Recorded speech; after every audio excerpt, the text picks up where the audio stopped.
ELSS, बार बार ये शब्द सुनने में आता है ELSS, आखिर ये है क्या?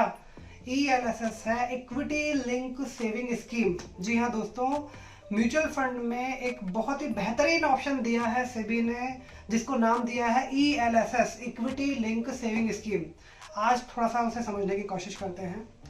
दोस्तों, इनकम टैक्स और म्यूचुअल फंड को कनेक्ट करने का सबसे बढ़िया माध्यम निकाला है डिपार्टमेंट ने, वो है ELSS। ELSS स्कीम को इनकम टैक्स के सेक्शन 80C से कनेक्ट किया गया है।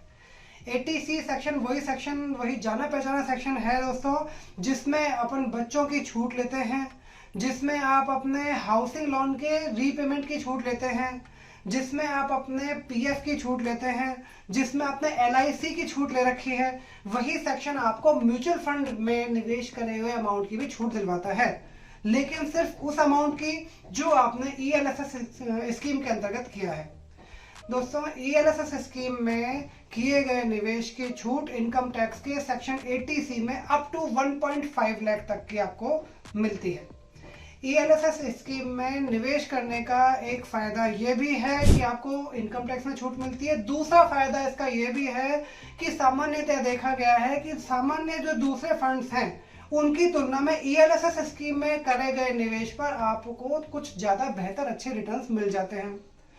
तीसरा फायदा, मैं इसे फायदा ही कहूंगा, कुछ लोग इसे नुकसान कहते हैं कि इसमें 3 साल का कम से कम मिनिमम लॉकिंग होता है। जी हाँ, आपका पैसा 3 साल तक होल्ड रहता है। आप अपने पैसे को, निवेशित किए गए पैसे को 3 साल बाद में ही निकाल सकते हैं। लोगों के हिसाब से ये हो सकता है कि नुकसान हो, मैं इसे फायदा इसलिए कहूंगा क्योंकि प्रैक्टिकली इस बहाने हमारा पैसा रुक जाता है।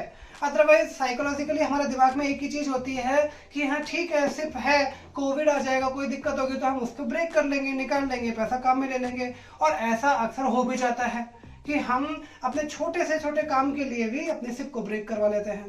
तो उस चीज के हिसाब से अगर देखा जाए तो ELSS को मैं बेहतर मानता हूं कि इस बहाने आपका पैसा रुक जाता है, जमा रहता है।